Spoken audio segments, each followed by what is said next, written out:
Assalamualaikum warahmatullahi wabarakatuh. Halo teman-teman, kita ketemu lagi nih di pembahasan materi PAI dan Budi Pekerti. Kali ini kita akan membahas materi kelas 12 SMA sederajat, bab 3 tentang munafik dan keras hati tak akan pernah maju. Yang pertama, munafik. Ibnu Katsir dalam kitabnya ketika menafsirkan Quran Surat Al-Baqarah ayat 8-9 bahwa orang munafik perilakunya menipu. Perbuatan munafik adalah salah satu perbuatan yang dibenci oleh Allah. Ciri-ciri orang munafik ada 3 menurut hadis dari Abu Hurairah. Yang pertama, berbohong dalam berucap. Yang kedua, mengingkari janji. Dan yang ketiga, pengkhianat. Adapun bahaya dari sifat munafik terbagi menjadi 2. Ada bahaya terhadap diri sendiri, dan yang kedua bahaya terhadap orang lain. Hal yang harus dilakukan oleh seorang mukmin terhadap orang munafik, yang pertama, jangan diikuti dan jangan dihiraukan gangguannya, serta bertawakallah pada Allah. Yang kedua, harus tabayun, mencari kebenaran jika dapat berita dari orang munafik. Yang ketiga, jangan berteman dengan orang munafik jika mereka mengejek dan mencela Al-Quran.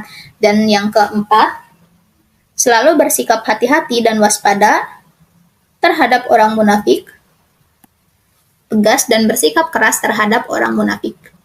Menurut pandangan para ulama, ada beberapa karakteristik orang munafik di dalam Al-Quran. Di antaranya yang pertama, pembohong. Yang kedua, menjadikan sumpah kebohongannya sebagai tameng. Yang ketiga, menghalangi jalan Allah. Yang keempat, jelek amalnya. Yang kelima, jelek hatinya. Yang keenam, tampilan menarik tapi rusak batinnya. Yang ketujuh, manis perkataannya tapi buruk hatinya.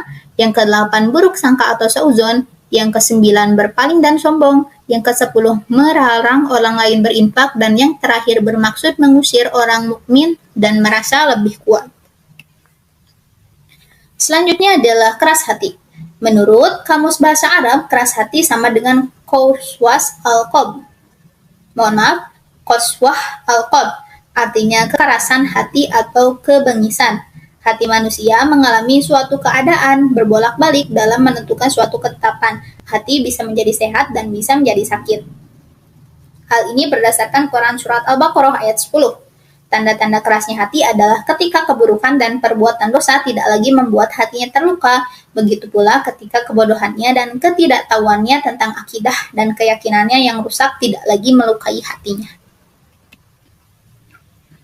Adapun macam-macam hati. Ibnu Qayyim al-Jauzi mengatakan bahwa hati itu mempunyai 2 ciri, yaitu hidup dan mati. Atas dasar hal ini, Ibnu Qayyim membagi keadaan hati menjadi 3. Yang pertama, ada hati yang sehat, qalbun salim. Qalbun salim adalah qalbu yang berilmu atau mengetahui bahwa Allah itu adalah kebenaran. Hari kiamat itu pasti tiba tanpa keraguan dan Allah akan membangkitkan siapa saja yang ada di dalam kuburan. Yang kedua, hati yang mati, mayyit al-qalb.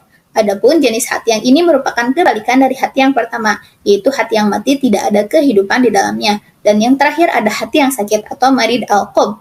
Jenis hati yang berikutnya ini yaitu merupakan hati yang hidup tetapi mempunyai penyakit. Selanjutnya adalah tanda-tanda mulai mengerasnya hati. Yang pertama, bermalas-malasan dalam mengerjakan kebaikan dan ketaatan serta meremehkan kemaksiatan. Yang kedua, tidak terpengaruh hatinya dengan ayat-ayat Al-Quran yang dibacakan. Yang ketiga, tidak terpengaruh hatinya dengan berbagai ujian, musibah, dan cobaan yang diberikan oleh Allah. Yang keempat, tidak merasa takut akan janji dan ancaman Allah.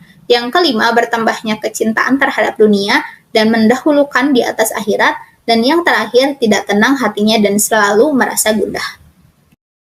Selanjutnya adalah sebab-sebab kerasnya hati. Yang pertama, kemusyrikan, kekufuran dan kemunafikan. Yang kedua, melanggar perjanjian yang dibuat kepada Allah. Yang ketiga, tertawa berlebihan. Yang keempat, banyak berbicara dan banyak makan.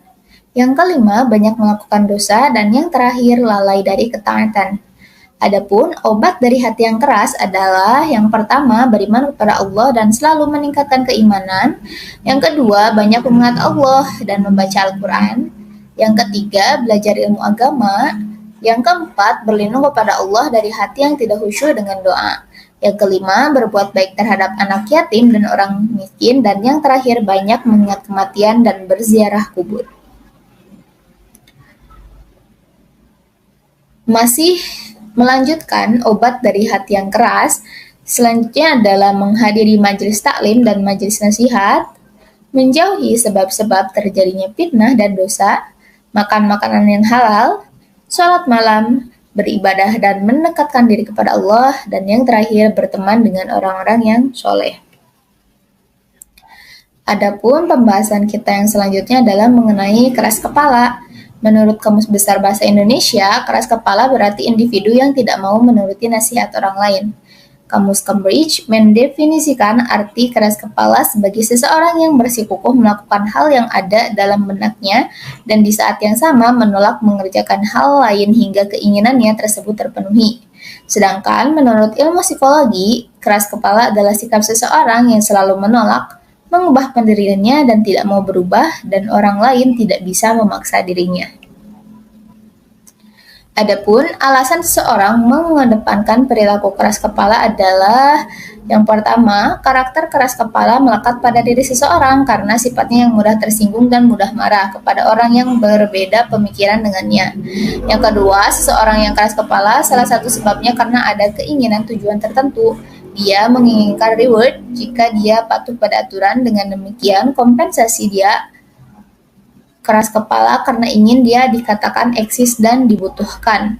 Selanjutnya, orang yang keras kepala kepada pihak tertentu kemungkinan besar sebagai bentuk balas dendam sebagai bentuk pasif agresif. Adapun tanda-tanda orang yang mempunyai sifat keras kepala, yang pertama, memiliki ide atau rencana yang harus diwujudkan, sekalipun ide atau rencana tersebut salah. Yang kedua, bersikeras melakukan suatu hal meskipun orang lain tidak ingin melakukannya.